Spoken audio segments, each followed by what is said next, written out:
자, 이제 공소 제기 후의 수사부터 봐야 되는데, 자, 이제 우리가 공소 제기가 됐다. 수사 종결 처분으로 혐의 없음 결정이 나는 것이 하나 공소 제기가 되면은 이제 법원의 시간으로 넘어가는 겁니다. 자, 근데 이제 공소 제기 후에 수사가 가능하냐? 법원의 시간으로 넘어갔음에도 불구하고, 그것들을 다루는 부분인데, 여러분들 여기 보면 공소 제기 후에 수사는 뭐 가능한데 주로 임의 수사와 관련돼서 가능하고 강제 수사는 거의 불가능하다. 강제 수사는 이제 예외적인 경우가 있긴 하지만, 기본적으로 강제 수사 불가능, 임의 수사 가능. 이렇게 먼저 좀 생각을 해두면 될 것 같고, 여기 보는 것처럼 수사기관이 공소 제기 후에 당의 피고 사건, 이제 공소 제기됐던 피의 사건이 아니라 피고 사건이죠. 피고 사건에 대해서 공소 유지를 위해 또는 공소 유지 여부를 결정하기 위해 행하는 수사를 우리가 공소 제기 후의 수사라고 그래요. 자, 그럼 이 공소 제기 후 수사가 할 필요성이 있느냐? 당연히 기소 후에도 수사가 필요한 경우가 있어요. 뭐 이런 경우죠.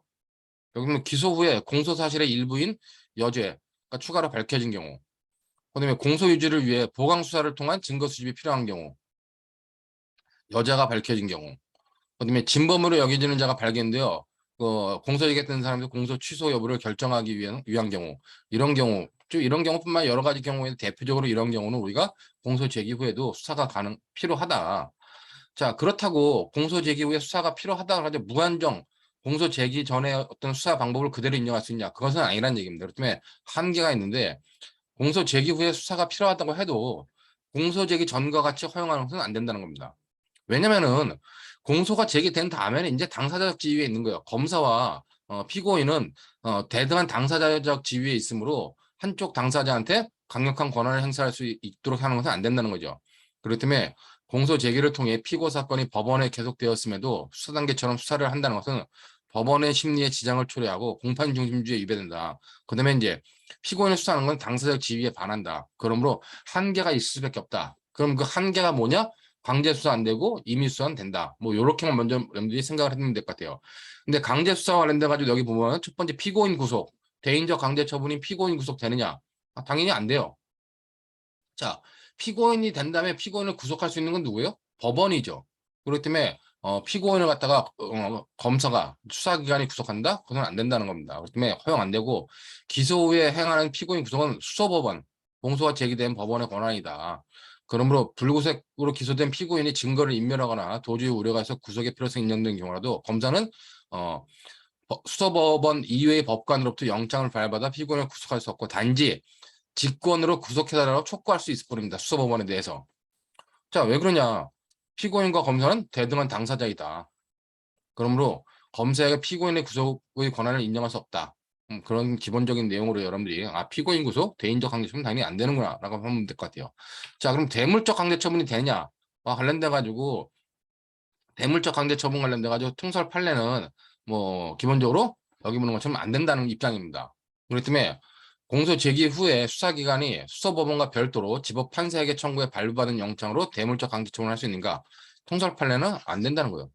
왜냐면은 자, 공소 제기 후에 제1회 공판기일 전에 압수수색의 긴급한 사정이 있으면 어떻게 해요? 이때는 증거보존 절차, 제가 이제 뭐 대체 동영상으로 했지만 이 증거보존 절차를 제1회 공판기일 전에 할 수 있기 때문에 증거보존 공소가 제기돼가지고 이제 법원의 시간으로 넘어갔으면은 제1회 공판기일 전이다. 그럼 증거보존 절차를 통해 가지고 증거보존을 하면 되지.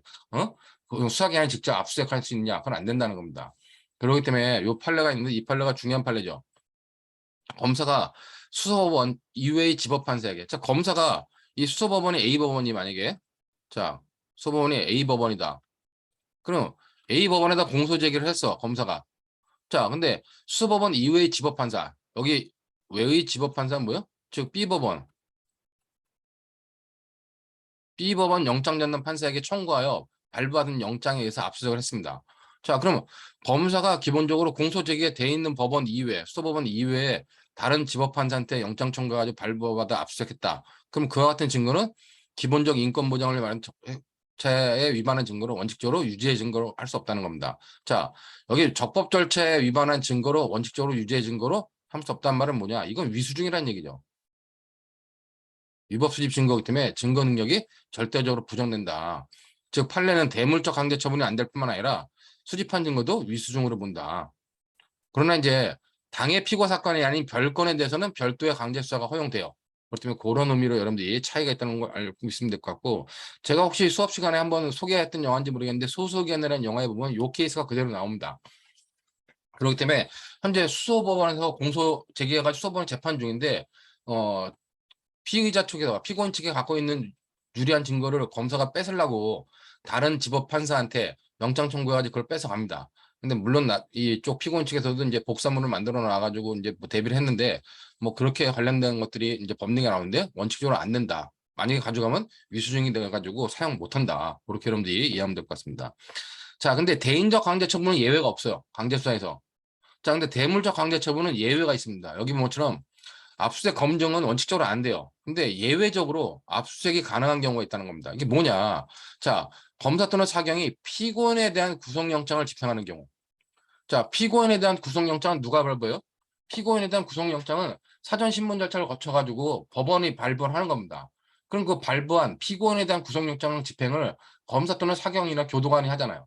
그때 검사 또는 사경이 이렇게 피고인에 대한 구속영장을 집행하는 경우는 집행 현장에서 영장 없이 강제 처분이 가능해요. 이 집행 현장이라는 건 뭐예요? 결국 구속 현장이죠. 즉 구속 현장에서 가능하다. 이게 216조 2항, 우리가 배웠던 216조 2항에 의해서 가능하다는 겁니다. 우리가 체포 현장에서의 압수수색, 영장 없이 압수수색 가능하고 구속 현장에서의 압수수색이 가능하죠. 체포 현장은 216조 1항 2호, 그다음에 구속 현장은 216조 2항에서 이제 가능한데 그런 경우에 예외적으로 가능하다. 근데 이제 여기서의 구속은 법원의 강제 처분이지만은 그 집행 과정에서의 대물적 강제 처분은 수사기관의 강제 처분이라는 겁니다. 그렇기 때문에 만약에 이렇게 피고인을 구속하면서 구속 현장에서 압수수색을 했다. 그 압수물은 법원이 아닌 수사기관에서 보관합니다. 이거는 집행은 뭐 법원의 강제 처분이나 집행을 검찰 수사기관이 했기 때문에 수사기관에서 그 예외적으로 압수한 물건에 대해서 강제 처분을 한다. 이제 뭐 보관하게 된다. 그러면 수사기관에서 보관하는 거다. 그렇게 여러분 보면 될 것 같고. 그다음에 이제 예외적으로 압수수색이 가능한 경우가 이렇게 구속 현장에서 하는 경우. 그다음에 이제 공소 제기 후에 수사기관은 피고인 또는 제3자가 당해 사건에 대한 증거물을 임의 제출하는 경우, 그 임의 제출물을 압수할 수 있습니다. 그러니까 이 두 가지 경우 이렇게 첫 번째 구속 현장에서 피고인 구속 현장에서 압수와 그다음에 임의 제출물의 압수 이런 경우 가능하다 그렇게 보면 될 것 같아요. 지금 뭐 대장동 일당 등이 수사받고 재판받고 있는 와중인데도 검찰한테 뭐 관련된 물건들을 뭐 휴대전화를 갖다 임의 제출하고 메모들을 임의 제출하고 있죠. 그 임의 제출 등은 다 할 수 있다. 그렇게 여러분들이 받으면 될 것 같습니다. 그렇기 때문에 강제 수사, 대인적 강제 수사 원칙적으로 안 되고 예외 없음. 그다음에 대물적 강제 수사 원칙적으로 안 되지만 예외. 이렇게 구속 현장에서의 압수수색, 그다음에 임의제 출문의 압수 가능하다. 그렇게 여러분들이 두 가지를 정리하면 될 것 같습니다. 자, 그다음에 이제 관련돼 가지고 그럼 임의 수사는 가능하냐 했을 때 이미 여기 공소 제기 후에도 임의 수사가 가능하다고 봐요. 근데 임의 수사와 관련돼 가지고 감정 통역 번역의 위촉, 뭐 공무소 등의 사실 조회 이런 것들은 당연히 가능합니다. 자, 이런 것들은 뭐 당연히 임의 수사에서 가능한데 그럼 피고인 신문이 가능하냐는 거예요. 자, 이 피고인 신문은 결국 뭐예요? 임의 수사로서는 우리가 피의자 신문을 말하는데 피의자가 피고인으로 신분이 전환됐기 때문에 공소 제기 후에 이 피고인에 대한 신문이 가능하냐 관련돼 가지고 즉 수사기관이 공소 제기 후 당해 사건의 피고인을 피의자로 신문 가능하냐 그랬을 때 이와 관련돼 가지고 판례는 긍정하는 입장입니다. 근데 이분이 이를 잘 봐야 되는 게 판례는 긍정하고 여기 보면 제한적 긍정설도 있고 그다음에 여기 소극설 안 된다. 소극설이 통설이에요. 근데 소극설의 입장에 의하더라도 뭐다? 판례는 된다 그러고 학설은 안 된다 그래요. 학설은 안 된다 그러면서 소극설 입장을 취하는 학설 입장에서도 그러나 경우에 따라 가지고 임의 수사로서 피고인 신문이 필요한 경우도 있다.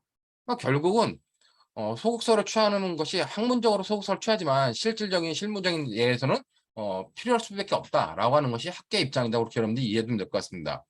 여기 보면은 판례는 왜 긍정설을 취하느냐? 199조의 임의수사의 시기에 제한이 없다는 거예요.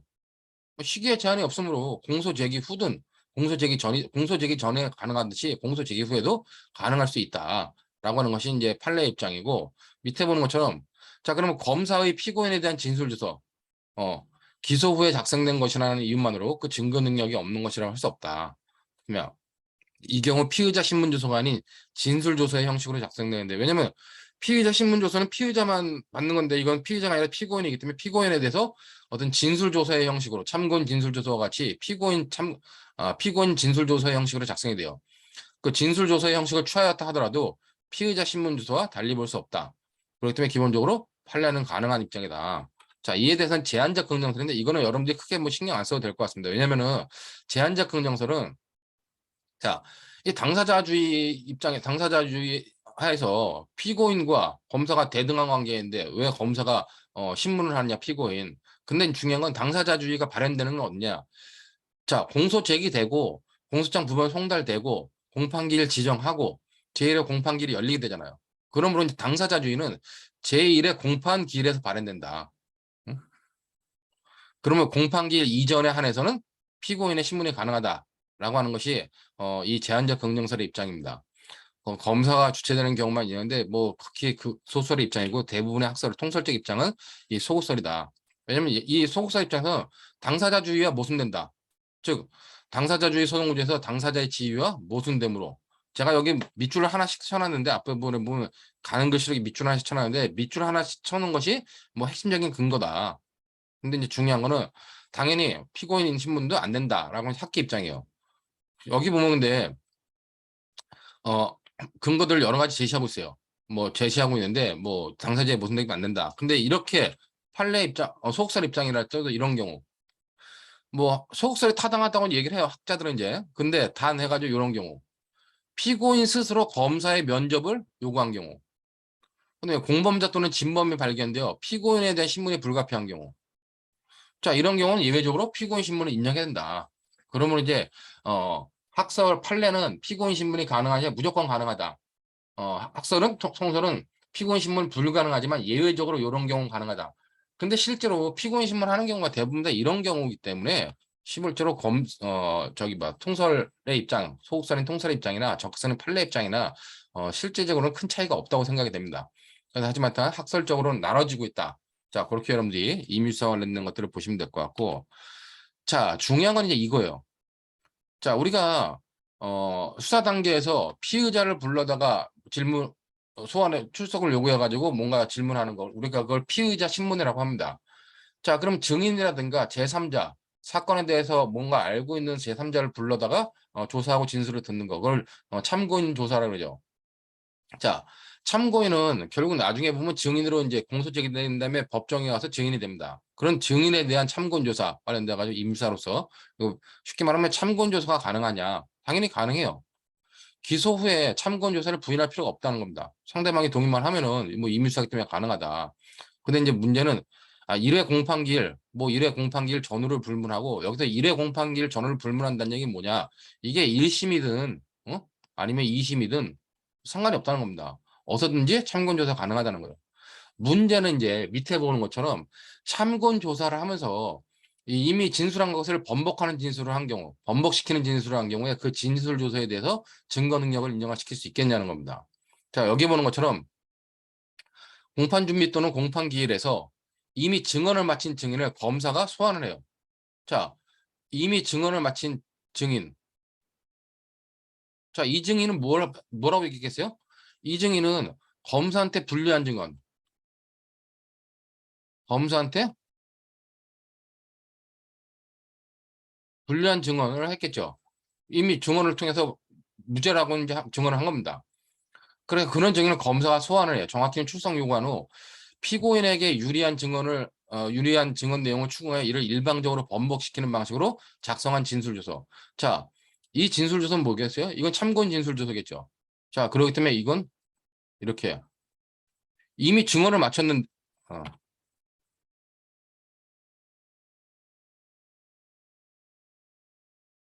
이미 법정에서 증언을 맞춰가지고 검사한테 불리한 증언, 피고인한테 유리한 증언을 했어요. 근데 이 사람을 검찰청으로 수철성 요구해가지고 진술조서를 받아 다시 참고인 진술조서를 받아요. 참고인 진술조서를 받아가지고 이거는 이제 이 참고인 진술조서 받을 때 이건 뭐겠어요? 검사한테 유리한 증언이겠죠.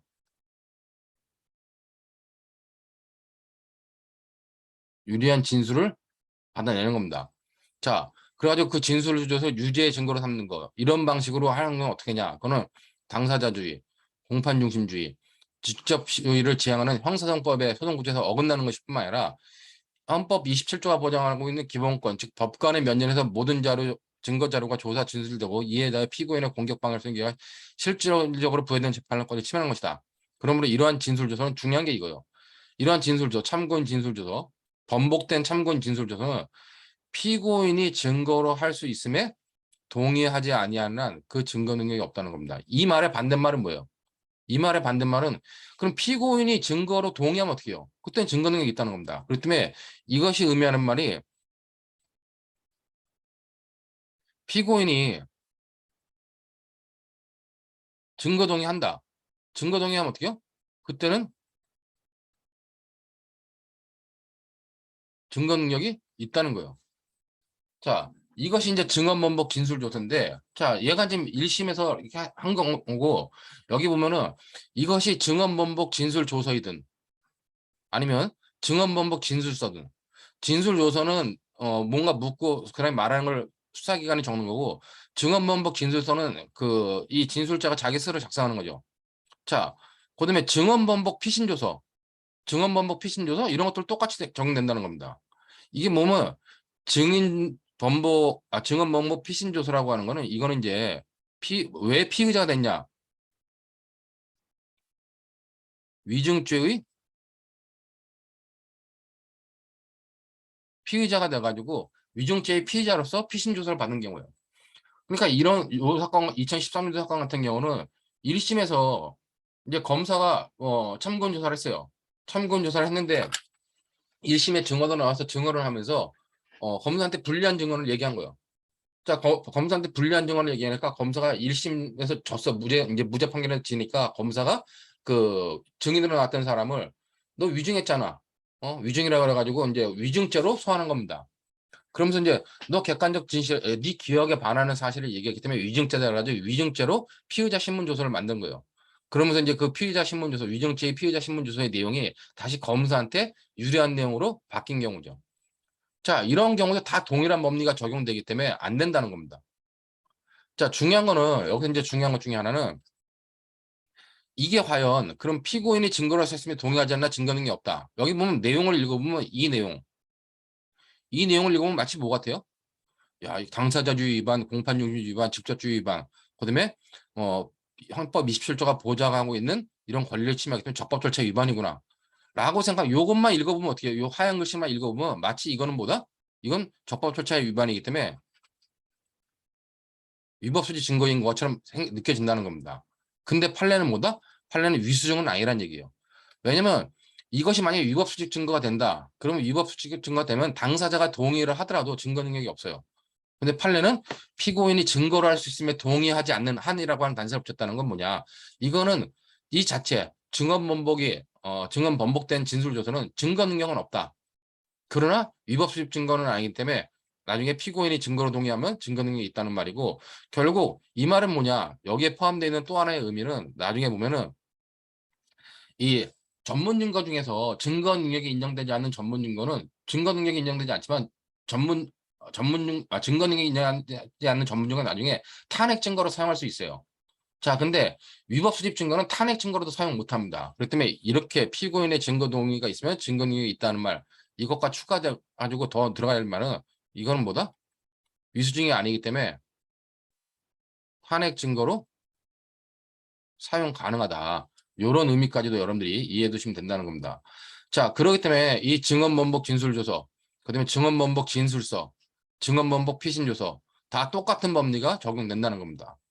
자, 이런 똑같은 법리가 적용되는 것뿐만 아니라 여기 보면 다음 페이지에 증인 예정자에 대한 진술조서. 자, 이것도 우리가 2019년도에 나온 판례인데 이게 보니까 요번에 3차 10월 달에 보면 3차 모의 시험에 나왔던 부분이더라고 보니까요. 여기 보는 것처럼 뭐 헌법 12조 2항 12조 1항 후문에서 적법 절차의 원칙을 천명하고 재판받을 권리를 보장하고 있다. 그다음에 형사소송법은 뭐 이런 관련돼 가지고 이런 적법 절차의 원칙과 재판을 받을 권리를 보장하고 있는데 이런 거는 1심뿐만 아니라 2심에서까지도 다 지켜져야 된다는 겁니다.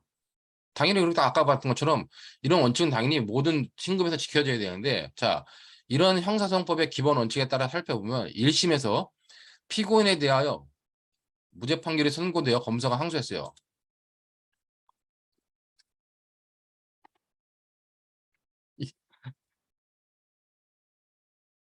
자, 또 일부 사람이 여기 탄핵 증거 사용이라 가지고 탄핵 증거를 지금 간략하게 설명하려고 하는데, 탄핵 증거라고 하는 건 뭐냐면은 어떤 증거의 증거 능력이 인정돼. 근데 그 증거의 증거 능력이 인정되지만 증명력 판단은 따로밖에 하잖아요. 그 증명력을 감쇄시키는 거, 그 증거의 증명력을 떨어뜨리는 증거, 그런 것들 탄핵 증거라고 그래요. 그다음에 증명력을 상승시키는 증거, 이건 이제 보강 증거로 하죠. 그렇기 때문에 기본적으로 이 기본적으로 탄핵 증거는 증거의 증명력을 떨어뜨리는 증거다. 그렇게 먼저 이해해두고 나중에 증거 파트 가서 배우면 알 수 있습니다. 근데 지금은 이런 내용이 있다라고 하면 이 결국 뒷부분 다시 연결돼요. 그다음에 그때 가서 이걸 다시 보면 모르기 때문에 지금 여기서 좀 더 자세하게 설명하는 겁니다.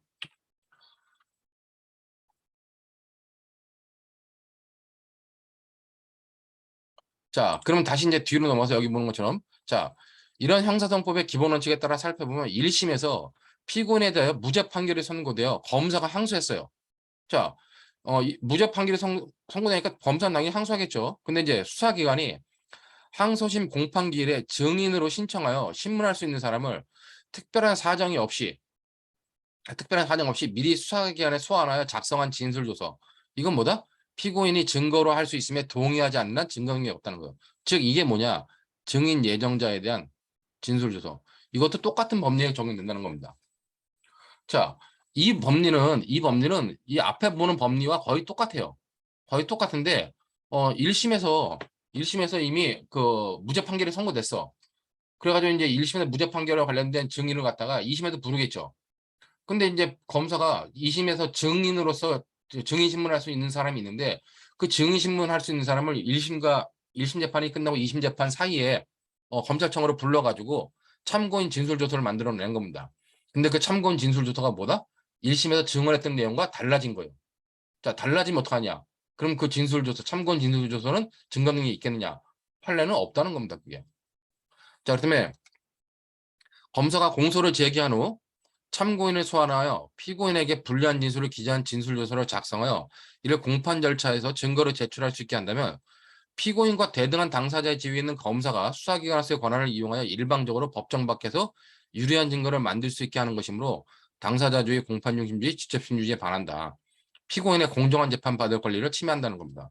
자, 문제는 이제 이 사건에서 이제 이 부분이 더 나옵니다. 자, 그러면은 위 참고인이 나중에 법정에서 증인으로 출석하여 위 진술조서의 진정을 인정하고, 진술조서의 성립 진정을 인정하고 피고인 측에 반대 신문의 기회가 부여된다 하더라도 진술조서의 증거 능력을 인정할 수 없다는 겁니다. 이 말은 뭐냐? 지금 얘가, 자, 만약에 A라는 사람이 있어요. A라는 사람이 현재 2심에 증인 예정자야. 이 예정자면 얘를 증인으로 불러가지고 증인 신문하면 돼요. 근데 2심 A가 증인 예정자인데 이 A에 대해서 검사가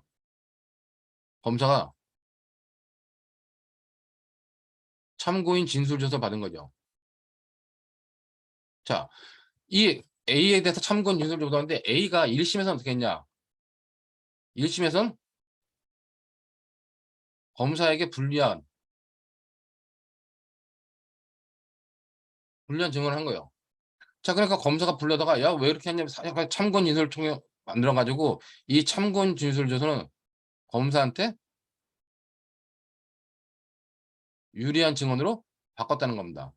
자, 그러면 이제 A는 검찰 단계에서 참고인 진술서를 받고, 이 A가 증인 예정자이기 때문에 나중에 여기 보면 증인으로 나올 거 아니에요. 자, 이렇게 증인으로 나오면 A는 우리 형사정법에 보면은 312조, 321조가 아니라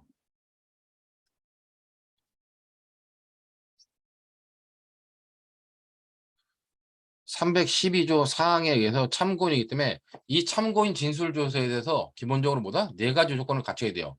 이 참고인 진술조서가 적법 절차를 갖춰야 되고, 그다음에 참고인 진술조서에 대해서 이 A가 진정 성립을 인정해야 되고, 그다음에 특신 상태가 이루어져야 특신 상태가 인정되고, 그다음에 반대 신문권이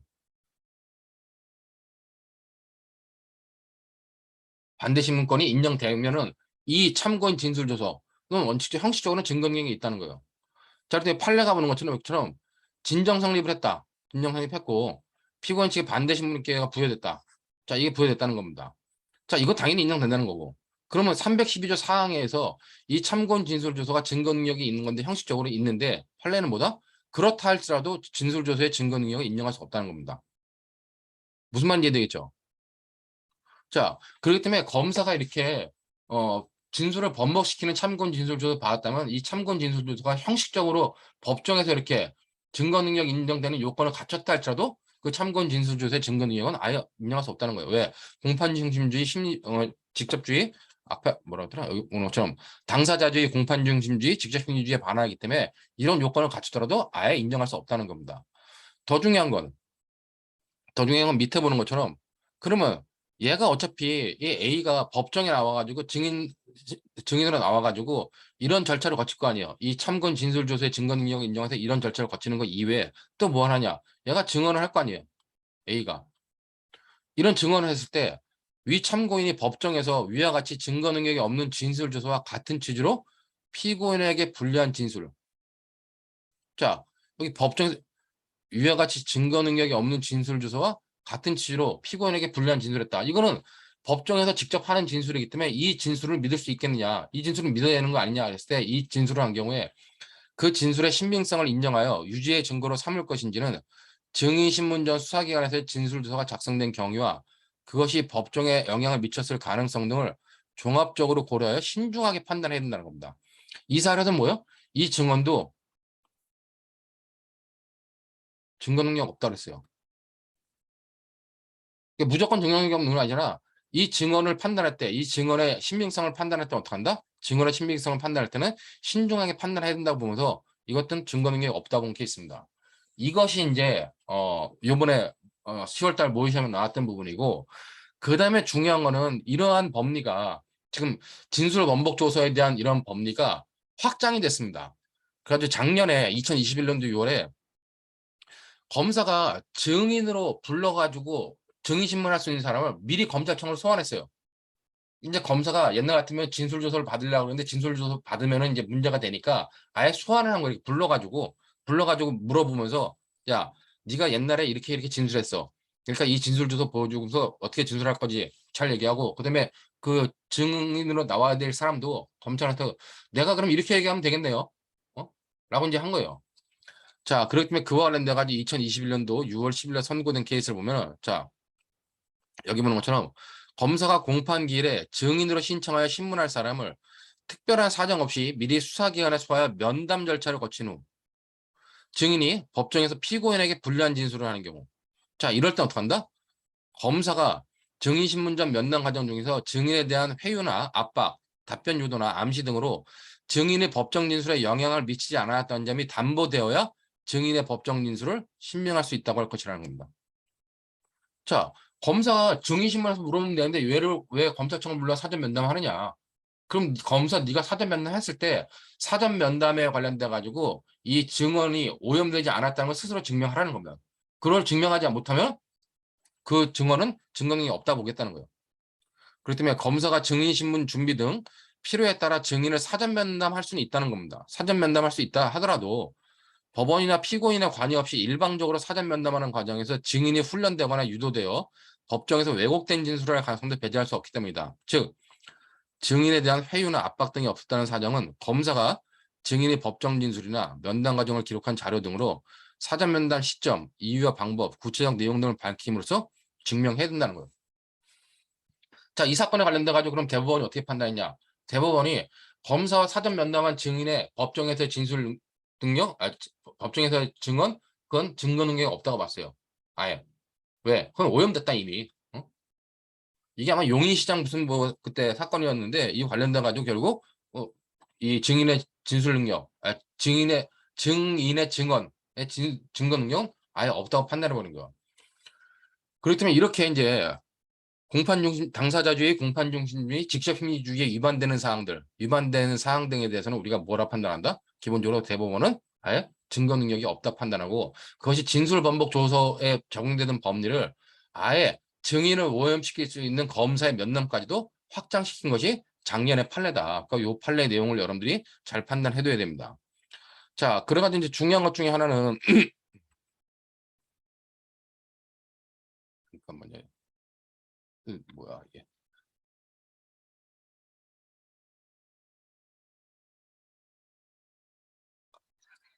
어떤 사람이 질문했는데 교수님, 그럼 피고인에게 유리한 내용으로 번복 진술한 내용의 진술서는 증거 능력이 있다고 볼 수 있을까요? 아니면 증인 예정자 진술서 판례와 동일한 법리가 적용된다고 봐야 될까요? 동일한 법리가 적용되지 않고 증거 능력이 인정된다고 볼 수 있지 않을까요? 왜냐면은 자, 검사는 증인 신문자를 갖다가 증인 예정자를 갖다가 신문하면 안 돼요. 면담하면 안 돼요. 원칙적으로 이렇게. 근데 변호사는 뭐요? 변호인은 증인 예정자와 관련돼 가지고 증인 예정자를 면담할 수 있습니다. 변호권의 내용으로서. 근데 이제 변호권의 남용으로서 어떤 그렇게 유도되거나 왜곡되는 진술이 증명된다면 증거 능력이 없겠지만은 그렇지 않은 경우는 동일한 법리가 적용되는 것은 아니라고 봅니다. 그렇기 때문에 여러분들이 제가 앞부분에 설명했던 것처럼 변호인의 변호권에 의해서 변호인은 증인을 갖다가 사전 면담할 수 있습니다. 근데 제가 했잖아요. 검사는 사전 면담하면 안 된다. 사전 면담했다면 그 사전 면담이 증인의 진술을 갖다가 왜곡시키지 않았음을 검사가 증명하지 않는 이상은 허용되지 않는다. 그렇기 때문에 그때 얘기했던 부분이 여기와 관련된 부분이기 때문에 그런 내용을 보면 똑같은 법리가 적용되는 것은 아니라고 판단이 돼요. 자, 그럼 여러분들이 이제 여기서 이제 중요한 게 봐야 되는 게 뭐냐? 중요하게 봐야 되는 게 시험 대비해 가지고 나오는 것 중에 자, 그럼 우리가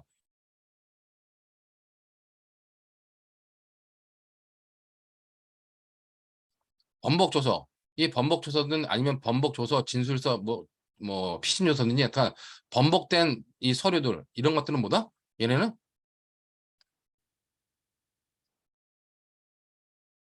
증거 능력이 없다는 겁니다. 즉 번복조서는 증거 능력이 없다. 이유가 뭐다? 이유가 당사자주의, 공판 중심주의, 그다음에 직접주의에 위반된 것이다. 이게 판례 입장에 지금요. 자, 번복조서는 증거 능력이 없다. 당사자주의, 공판중심주의, 직접주의에 위반되기 때문이다. 이게 판례 입장이에요. 근데 이 말은 뭐다? 이 말은 위수증이 아니란 얘기예요. 자, 이 번복조서는 증거 능력이 없다는 말이고 판례 입장은 이렇게 해서 위반이지만 이 증거 능력이 없는 것은 그렇다고 당사자가 동의하면 증거 능력이기 때문에 위수증은 아니란 얘기입니다. 자, 그럼 이 번복조서와 관련돼 가지고 대법원 판례는 여기까지 지금 요 내용.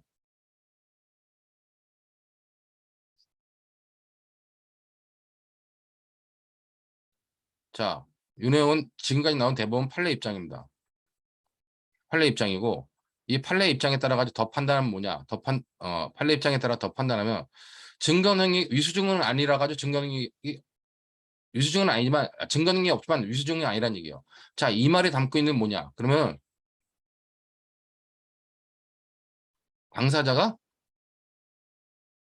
증거에 대해서 동의하면 얘는 뭐다? 그때는 증거 능력 있다는 겁니다. 자, 그리고 아까 봤듯이 탄핵 증거 관련돼 가지고 탄핵 증거 사용 가능하냐? 탄핵 증거 위수증이 아니기 때문에 여기 보는 것처럼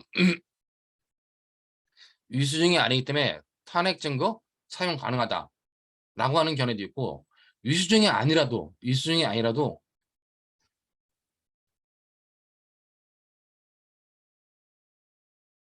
탄핵 증거 위수증이 아니라도 탄핵 증거 사용 불가하다라는 견해가 있어요. 자, 여기는 판례가 있느냐? 여기에 관련 판례는 아직 없어요. 그렇기 때문에 나중에 여러분들이 혹시 작년 시험 문제 보면 작년 모의 시험 문제 보면 이런 문제가 나와요. 그렇기 때문에 증거 능력과 관련돼 가지고 증거 능력이 없다. 증거 능력이 없지만 당사자가 동의하면 증거 능력이 있는 거다. 그럼 위수증이 아니기 때문에 탄핵 증거를 사용할 수 있느냐? 사용할 수 있다는 견해도 있고 위수증은 아니지만 이런 중요한 절차 위반이기 때문에 아예 탄핵 증거로도 사용할 수 없다라는 두 가지 견해가 다 존재한다는 겁니다. 여기에 판례는 없음. 없기 때문에 관련돼 가지고 이 두 가지 견해를 다 피력해도 돼. 둘 중에 하나를요. 그러니까 그런 의미로 여러분들이 뒤에 관련된 내용으로 같이 연결되니까 관련된 내용을 연결하기 전에 진술 번복 조서에 대한 이 내용은 법리를 잘 알아두고 지금 올해 10월달 모의시험에 나온 게 아까 앞에 봤던 이 판례, 2019년도 판례가 나왔는데 이 판례도 2021년에 나온 이 판례도 나올 것 같아요, 이건요. 곧. 그렇기 때문에 이 판례까지도 여러분들이 좀 잘 알아둬야 된다라고 생각이 됩니다. 자, 이렇게 해서 이제 공소 제기 후에 수사와 관련돼 가지고 나와 있는 진술 번복 조서까지 살펴봤고, 자, 그 다음에 이제 우리가 수사 종결 처분 이외 재정 신청. 제가 아까 앞에서 봤지만은 법원의 재정 결정, 재정 신청이 고등법원에 하는 재정 신청에는 자세하게 배운다는데 이 재정 신청에 대해서 보도록 하겠습니다. 이 재정 신청은 이 법조문만 260조 법조문만 좀 정확하게 여러분들이 이해를 하면 될 것 같아요. 여기 보면 고소권자로서 고소를 한 자, 그다음에 이 고소권자에는 고발 현자를 포함해요. 그러니까 쉽게 말하면 뭐냐? 재정 신청을 할 수 있는 자는 고소권자, 모든 고소권자. 그다음에 형법 123조부터 116까지 죄에 대해 고발을 한 자. 자, 고소권자는 모든 고소권자고 고발권자는 요 범죄에 대해 고발을 한 자가 주체가 되는 겁니다. 자, 그런 사람이 공소를 제기하지 아니한다는 통지를 받은 때 그때는 어떡한다? 그 검사 속 지방검찰청지를 관할하는 고등법원. 자, 고등법원에다가 재정을 신청할 수 있는 겁니다. 자, 1항에 따른 재정 신청을 하면 검찰청법 10조에 따른 항고 절차를 거쳐야 돼요. 아까 봤죠? 우리가 재정 신청을 하면 항고 전치주의를 거쳐야 된다 그랬잖아요. 그렇기 때문에 검찰청법 10조에 따른 항고를 거쳐야 된다. 이게 재정 신청에 관련된 항고 전치주의입니다. 근데 항고 전치주의를 거치지 않아도 되는 이 세 가지가 있어요. 이 세 가지는 여러분들이 잘 체크를 해둬야 됩니다.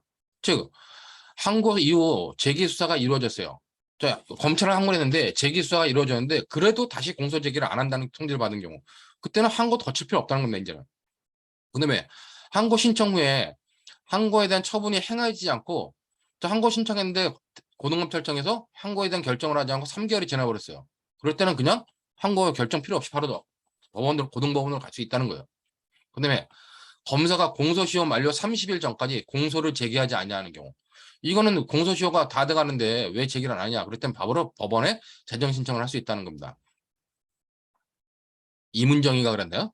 좀 대구지법의 무슨 경제범죄단 수사는 이문정이가 뭐 옛날 사건 관련돼 가지고 공소시효가 만료되기 전이기 때문에 바로 이렇게 공소제기를 하자는 경우 검찰 항고 전치주를 정하지 않고 바로 법원으로 재정 결정하게 갔습니다. 그다음에 이런 세 가지 경우가 있다. 이렇게 보면 될 것 같고 항고 전치주의를 관했다가 자 항고 전치주의를 거치지 않은 예외도 있다는 걸 반드시 알아두라는 겁니다. 왜냐면은 혹시 객관식 지문에 그런 걸 내보니까 학생들이 의외로 잘 틀려요.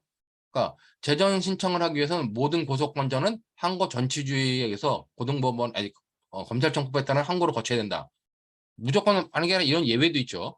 그렇다면 그런 의미로서 여러분들이 보면 될 것 같고 자, 3항 보면 1항에 따른 재정 신청을 하려는 자는 항고 기각 결정을 통지받은 날 또는 2항의 각 사유가 발생한 날부터 10일 이내 고등법원에다 제출하는 게 아니라 지방검찰청 검사장 또는 지청장에게 재정 신청서를 제출합니다. 자, 그러면 어떡하냐? 재정 신청서를 고등법원으로 보내는 거죠. 이 재정 신청서를 고등검사장한테 보내고 고등검사장이 고등법원에 보내는 겁니다. 자, 요렇게 260조에 나와 있는 재정 신청에 관련된 내용만 여러분들이 좀 자세하게 알아두면 된다. 구체적 내용을 보면은 자, 검사의 불기소 처분에 대해 관할 고등법원이 위법 부당 여부를 심리하여 공소 제기 여부를 결정하는 절차이다. 즉, 법원이 공소 제기 여부를 결정한 이유, 재판 절차는요, 기소 강제체요. 강제적으로 기소가 되는 절차라는 겁니다. 자, 당연히 강제로 기소가 돼버리기 때문에 만약 검사는 그 공소를 취소할 수 있냐, 나중에 검사는 기소 편의주의에서 공소 취소할 수 있냐? 그건 안 된다는 거예요. 공소는 유지해야 돼요. 기소 편의주의에서 마음대로 취소는 못 한다는 거죠. 그 뒷부분에 나오고 자, 여기서 재정 신청의 대상은 뭐냐? 검사의 불기소 처분. 검사의 불기소 처분에 대해서만 우리가 재정 신청이 가능합니다. 자, 그러면 사경의 불송치 결정에 대해서는 어떡하냐? 사경의 불송치 결정에 대해서는 우리가 어떤 불법 방법이 없어요. 자, 그렇기 때문에 아까 봤듯이 이렇게 재정 신청할 수 있는데 사경의 불송치 결정에 대해서는 어떻게 한다? 아까 고소인 고발인 그다음에 뭐 관계자들은 이의 신청을 하면 어떻게 해요? 검찰에 송치되죠. 자, 검찰에 송치되는데 그중에서 고발인이 빠졌다는 겁니다. 그렇기 때문에 이 사경의 불송치 결정은 여기 재정 신청의 대상이 아니고 이 사경의 불송치 결정에 대해서는 우리가 이의 신청을 하면 된다. 이의 신청을 하면 이 이의 신청 후에 관련돼 가지고 다 검찰로 송치된다. 근데 이 과정 중에 이의 신청할 수 있는 사람 중에 우리가 이제 고발인이 빠졌다는 거죠. 고발인이 빠졌다. 그 내용만 체크해두면 될 것 같습니다. 그다음에 이제 불기소 처분의 이유에는 제한이 없으므로 협의의 불기소 처분이 아니라 기소유예 처분하는 경우, 기소유예 처분하는 경우에도 우리가 재정신청의 대상이 된다. 자, 여기 중요한 것처럼 내사 종결이나 공소 취소는 불기소 처분이 아니므로 재정신청 불가하고 대상 범죄는 고소 사건의 경우 모든 범죄예요. 모든 범죄인데 고발 사건은 뭐다? 형법 123조부터 126조의 범죄에 한정해가지고 우리가 재정신청이 가능하다. 옛날에는 이 재정신청이 대상이 되는 범죄가 형법 123조부터 126조의 범죄에 대해서 고소한 사람에 대해서만 재정신청이 가능한데 이제는 모든 범죄에 대해서 재정신청이 가능하고 고발 사건에 대해서만 이렇게 제한을 두고 있다. 그렇게 여러분들이 이해하시면 될 것 같습니다. 자, 재정신청의 절차 및 효력 보면은 신청관자 원칙적으로 고소인, 그다음에 이제 고발인도 예외적으로 가는데 123부터 126조에 제가 얘기해요. 직권남용, 불법 체포 감금, 폭행 가혹행위, 피의사실 공표 뭐 이런 경우 가능하다. 자, 그다음에 이제 검찰은 항고 전치주의를 취하고 있다. 재정 신청을 하려면 검찰청법상 항고를 거쳐야 돼요. 자, 근데 아까 봤지만 예외가 있죠. 이 예외가 있다는 거 여러분들이 반드시 알아두고, 자, 그다음에 재정 신청을 할 수 있는 자는 자, 검찰청법에 의한 재항고가 불가인 검찰청법에 나와요. 자, 그렇기 때문에 재항고, 대검찰청에, 이 재항고는 대검찰청이 하는 건데, 이 대검찰청에 대한 재항고가 불가능하다. 그러므로, 만약에 항고를 검찰 항고를 했는데, 항고가 받지 않아요. 그러면 고소권자는 바로 재정신청으로 가는 것이지, 옛날처럼 대검찰청에 재항고할 수 있는 게 아니다. 그렇게 보면 될 것 같고, 자, 123조부터 126조 이외의 범죄에 대한 고발인. 자, 이 고발인은 재정신청 불가하며, 항고, 재항고만 가능합니다. 자, 그렇기 때문에 여기서 원칙적으로 재정신청 고소권자만 되고 고소인권자만 가능하고 고발인은 이 특별한 범죄에 가능한데 그런 특별한 범죄가 아닌 고발인들은 뭐냐? 재정신청 불가하기 때문에 항고 재항고까지만 가능하다. 재항고로만 갈 수 있다. 그렇게 여러분들이 이해하면 될 것 같습니다. 신청 열차 이거는 이제 뭐 법조문에 있는 내용 그대로죠. 항고 기각 결정을 받은 날, 즉 여기서 이제 고등검사장한테 항고 검찰 항고를 했는데 기각 결정을 받은 날로부터 10일 이내 누구한테 제출하느냐? 고등법원에 제출하는 게 아니라 검사장 또는 지청장에게 서면으로 신청서를 내야 돼요. 재소자 특례 규정이 없으므로 재소자 특칙은 적용되지 않는다. 이게 뭐냐? 재소자 특칙이 적용되지 않는다는 얘기는 검사장 또는 지청장에 서면으로 10일 내에 도착을 해야 된다는 거예요. 재소자 같은 경우는 뭐 교도소장한테 제출하면 된다고 하는 특례가 있는데 그 특례가 여기 적용되지 않는다는 겁니다. 그렇게 이해하면 될 것 같고, 자, 그럼 이런 서면을 받은 지청장, 검사장은 어떻게 처리하냐? 검찰 항고를 거쳤다. 검찰 항고를 거친 경우는 관할 고검을 경우에 고법에다 송부를 해요. 거치지 않은 경우, 예외 사유에 해당하는 경우는 뭐냐? 신청이 이유가 있으면 즉시 공소제기, 그 취지를 관할하는 고등법원과 신청인에게 통지하고 이유가 없다. 신청에 이유가 없다면 30일 내에 관할 고등법원에 송부하는 겁니다. 자, 그렇기 때문에 지청장, 검사장이 받더라도 서류를 받더라도 그거를 고법을 경유해가지고 고법에 송부하는 것이지 고등법원에 바로 신청하는 것은 아니다. 그 차이만 여러분들이 이해하면 될 것 같습니다. 자, 재정신청 효력으로 가장 중요한 것 중에 공소시효가 정지됩니다. 언제까지? 재정 결정이 확정될 때까지. 자, 나중에 공소시효 관련된 다음 주에 배우는데, 재정 신청을 하면 재정 신청서가 제출된 날로부터 재정 결정이 확정될 때까지 공소시효는 정지돼요. 그렇기 때문에 그동안은 공소시효가 진행이 안 된다는 거죠.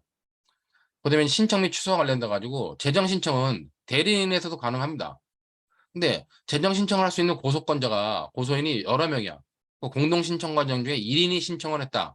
그럼 전원을 위하여 재정 신청 효력이 있다는 겁니다. 근데 반대의 경우, 즉 법원의 재정 결정이 있을 때까지 취소가 가능한데 취소한 자는 다시 재정 신청을 할 수 없어요. 근데 취소가 가능할 때 이 취소는 뭐냐? 1인의 취소는 다른 공동 신청권자한테 효력이 없습니다.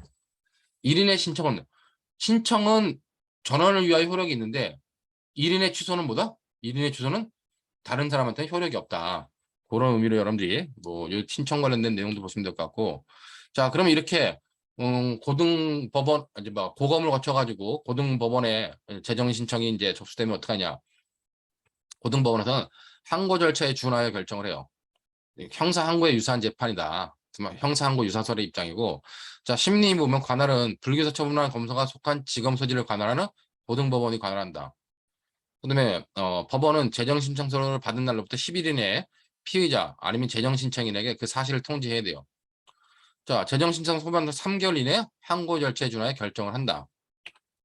그다음에 이제 이 고등법원은 증거조사 같은 경우 할 수 있죠. 과연 검사의 불기소 처분이 합당했는지 정당했는지 여부에 대해서 증거조사 가능하고 뭐 필요하다면 사실조사 과정에서 증인 신문 감정까지도 가능하다. 그러나 이런 심리는 뭐다? 재정신청 사건 심리 특별한 상황에서는 비공개로 해요. 그다음에 이제 열람 등사에 제한을 해가지고 재정신청 사건 심리 중에는 관련 서류 및 증거물을 열람 등사를 금지하고 있다. 남용을 방지하기 위해서 뭐 이렇게 보고 있다는 이렇게 규정을 두고 있는 거고. 자, 법원에 이제 재정 심리에 대해서 재정 심리를 한다면 기각 결정을 할 때는 뭐냐? 재정 신청이 고소인이나 호소권자라든가 아니면 특정한 고발권자들이 재정 신청을 했는데 재정 신청 자체가 법률의 방식에 위배돼요. 아예. 아니면 이유 없는 때. 그럴 때는 신청을 기각해 버립니다. 여기부터는 그럼 법률상 방식에 위배되는 때가 언제냐? 바로 밑에 있는 거죠. 신청권자가 아닌 자가 재정 신청을 하거나 그 고소인이 아닌데 재정 신청을 하거나 신청 기간이 지난 후에 재정 신청을 한 경우. 그다음에 재정 신청서의 범죄 사실과 증거 등 재정 신청을 이유 있게 하는 사유를 기재하지 않은 경우. 이런 경우는 우리가 법률상 방식에 위배돼 가지고 재정 결정에 재정 심의한 다음에 기각 결정을 해야 된다는 겁니다. 자, 그다음에 이런 법률상 방식에 위배되는 경우뿐만 아니라 이유가 없는 경우. 이때도 신청을 기각하는데 이유가 없는 경우는 이런 경우죠. 밑에 보는 것처럼 검사의 검사의 무혐의 불기소 처분이 위법해요. 근데 기록에 나타난 여러 사정을 보면 검사가 무혐의 처분했지만 실제로 보면 기소유예 처분을 할 만한 사건이다. 그럴 때는 재정 신청을 기각할 수 있다는 겁니다.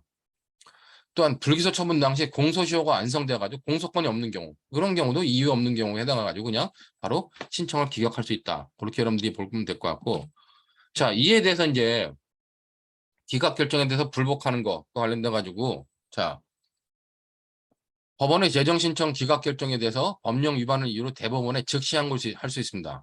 성질상 재항고에 해당해요. 근데 이 재항고는 앞에 봤던 것처럼 이 항고 전취주의에서 나오는 재항고, 이거 대검찰청에 대한 재항고와 혼동하면 안 됩니다. 이거는 그냥 재항고의 성질상 재항고라는 거고, 항고 전취주의에서 나오는 항고는 이 항고는 뭐예요? 이 항고는 보검에 하는 항고고, 이 항고에서 기각 결정하면 대검에다가 재항고를 하는 거죠. 대검에서 하는 재항고인데 그 재항과 구별을 해야 된다. 자, 그러면 이렇게 재정 신청을 했는데 법원이 심리를 통해 기각 결정을 해요. 기각 결정을 하면 불기소 처분받은 피의자, 불기소 처분받은 피의자는 어떻게 해요? 기각 결정이 확정되면 다른 중요한 증거를 발견한 경우를 제외하고는 소추 불가능합니다. 왜냐면 피의자의 신분도 빨리 확정을 해줘야 될 거 아니야. 불완전한 신분을 갖다 계속 유지하면 안 되기 때문에 재정 신청을 통해서 불기소 처분 났다. 불기소 처분이 타당하다 났다 하면 이제 다른 새로운 증거가 발견되지 않느냐, 그 피의자는 공소 제기당하지 않는다. 이렇게 법조문에 있고, 요 내용 관련돼 가지고 여러분들이 밑에 보는 것처럼, 그럼 여기서 다른 중요한 증거를 발견한 경우란 게 뭐냐? 다른 중요한 증거를 발견한 경우란 재정 신청 기각 결정 당시에 제출된 증거에 새로 발견된 증거를 추가하면 충분히, 그러니까 다른 중요한 증거가 발견됐을 때 그 다른 새롭게 발견된 증거가 충분히 유죄의 확신을 가지게 될 정도의 증거가 있는 경우, 이런 경우를 말하는 거고, 단순히 새로운 증거가 발견되는데 그 증거가 기각 결정의 정당성에 의문이 제기되거나 범죄 피해자의 권리를 보호하기 위하여 형사재판 절차를 진행할 필요가 있는 정도의 증거가 있는 경우, 그런 경우는 여기에 해당하지 않는다는 겁니다. 그렇기 때문에 충분히 유죄의 확신을 갖게끔 할 수 있는 새로운 증거가 아닌 이상은 기소 못한다. 소추 못한다. 그렇게 여러분들이 이해하면 될 것 같아요. 그리고 이제 관련 민사 판결에서의 어떤 사실을 인정했다고 하는 것은 그건 새로운 증거라고, 새로운 증거 발견이라고 말할 수 없다. 그렇게 보면 될 것 같고, 소추 금지와 관련된 또 하나 판례가, 자, 그러면은 여기서 소추 금지가 되는 건 뭐예요? 소추 금지가 되는 것은, 자, 재정 신청 기각 결정이 확정된 거죠. 그 때문에 법원의 판단에 의하여 재정 신청 기각 결정이 확정된 사건에 대해서 소추 금지시키는 거예요. 자, 그러면 이 법원의 판단에 대해 재정 신청 기각 결정의 대상이 되지 않은 판결, 대상이 되지 않은 사건은 우리가 자유롭게 다시 소추할 수 있다는 겁니다. 그렇기 때문에 이렇게 소추 금지하고 있는 이유를, 사건에서 소추 금지의 이유를 설명하고 있는 겁니다. 그리고 이제 여기 보는 것처럼 형사정법 262조 제4항 후문의 입법 취지에 비춰보면, 자, 262조 4항 후문에서 말하는 2항 1호의 결정이 확정된 사건이란 건 뭐냐? 재정 신청 사건을 담당하는 법원에서 공소 제기의 가능성과 필요성에 관한 심리와 판단이 현실적으로 이루어져 재정 신청 기각 결정의 대상이 된 사건만을 의미한다. 그러므로 이런 사건이 아닌 경우 다시 공소 제기할 수 있다는 겁니다. 그렇기 때문에 기각 결정의 대상이 된 사건만이 수출금지 되는 거고 거기에 포함되지 않았던 사건에서는 우리가 다시 공소 제기할 수 있는 거다. 그런 의미로 여러분들이 이해해 두시면 될 것 같습니다. 자, 이 재정 신청에 관련돼 가지고 재밌는 게 법원은 재정 신청 기각 결정 또는 신청의 취소가 있는 경우는 결정으로 자, 재정 신청인에게 야, 너 때문에 법원이 재판 한 번 더 있으니까 네가 비용 부담해라고 할 수 있다는 거예요. 재정 신청인에게 비용을 부담시킨다가 아니라 부담하게 할 수 있다. 이거는 뭐냐? 재정 신청 남용에 대한 남용 금지를 위한 안정장치다. 그 법원의 비용 부담 결정에 대해 즉시 항고가 가능하지만 비용 부담을 원칙적으로는 뭐 법원이 하겠지만은 경우에 따라 가지고는 재정 신청인에게 부담을 지울 수도 있다. 그렇게 보면 될 것 같고. 자, 공소 제기 결정 만약에 재정 결정으로 재정 신청을 해가지고 재정 심리를 했는데 기각 결정이 아니라 공소 제기 결정이 났어요. 즉, 불기소 처분이 불합리했다, 부당했다. 그러면 공소 제기 결정이 나면 어떻게 해요? 공소 제기 재정 신청이 이유 있는 경우는 공소 제기 결정을 합니다.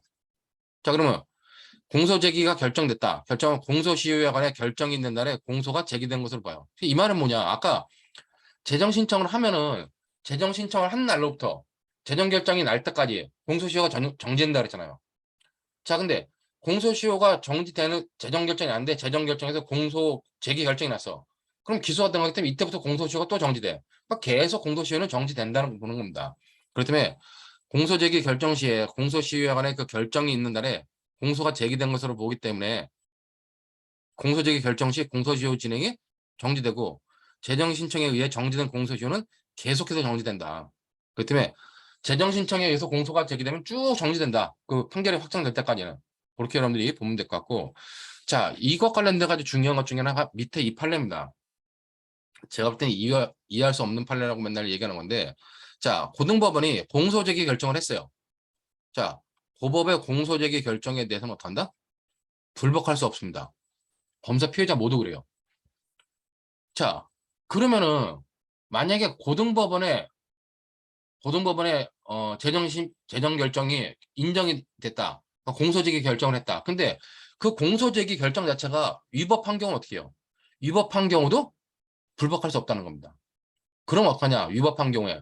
그러면 본래 재판 가서 그 재판에서 무죄를 받으라는 얘기예요. 밑에 판례가 바로 그런 겁니다. 자, 그렇기 때문에 법원이 재정신청서에 재정신청을 이유 있게 하는 사유가 기재되어 있지 않음에도 아까 봤듯이 재정신청서에 재정신청을 이유 있게 하는 사유가 기재되어 있지 않았다. 이건 뭐요? 이건 기각사유죠. 근데 그럼에도 불구하고 이를 간과한 채 공소제기 결정을 한 관계로 그에 따른 공소제기가 돼요. 무조건 강제로 공소제기 된다 그랬잖아요. 본안 사건의 절차가 개시된 후에는 다른 특별한 사정이 없는 한 이제 그 본안 사건에서 위와 같은 잘못을 다툴 수 없다는 겁니다. 재정 결정이 잘못됐다는 걸 다툴 수 없다는 거예요. 자, 그러면 피고인 입장에서는 피의자가 피고인이 된 거잖아요. 피의자 입장에서 재정 신청이 기각돼야 되는데 공소 제기됐으니까 피고인한테는 불리한 사유에도 불구하고 법원은 뭐라 그러냐? 본안 판단을 받아가지고 무죄 판단을 받으면 된다라고 하는 거예요. 여기 보는 것처럼 다툴 수 없다. 자, 위와 같은 잘못은 본안 사건에서 공소 사실 자체에 대하여 무죄, 면소, 공소기각 등을 할 사유에 해당하는지를 살펴 무죄 등의 판결을 함으로써 그 잘못을 바로잡을 수 있다. 뿐만 아니라 본안 사건에서 심리한 결과 범죄 사실 유죄로 인정되는 때는 이를 처벌하는 것이 오히려 형사소송의 이념이 실체적 정의를 구현하는 데 보다 충실하다. 이런 두 가지 이유 때문에 유죄로 인정되는 경우도 여기 때문에 이렇게 유죄로 인정되는 경우는 처벌할 수 있고 아니면 바로 무죄 판결을 통해서 할 수 있기 때문에 이와 관련돼 가지고 그 재정 결정이 잘못됐다 할지라도 재정 결정의 잘못에 대해서는 불복할 수 없고 본안 사건에 가서 본 심판에 가서 다퉈라 하는 것이 이제 대법원 판례 입장이다. 그렇게 여러분들이 이해되면 될 것 같습니다. 그러면 이제 공소제기 결정이 났다. 그 재정 결정을 받은 지검장 어떻게 해요? 지체 없이 담당검사 지명하고 담당검사 공소를 제기해야 된다. 근데 중요한 거는 공소 제기하고 유지는 가능한데 공소 취소는 못해요. 공소 취소를 한다는 건 다시 불기소 처분하는 거 똑같기 때문에 공소 취소는 못한다. 그러면 재정 신청에 대해서 재정 결정이 났으면 검사는 공소 제기를 유지하는데 공소장 변경 가능하냐? 공소장 변경 가능합니다, 이거는. 그러나 당연히 취소는 할 수 없다. 뭐 그런 의미로 여러분들이 요 관련된 내용들을 이해해 두시면 될 것 같습니다. 자, 이렇게 해가지고 오늘 진도까지 나갈 수 있는 진도를 다 나가도 오늘 수업은 여기서 마치도록 하겠습니다.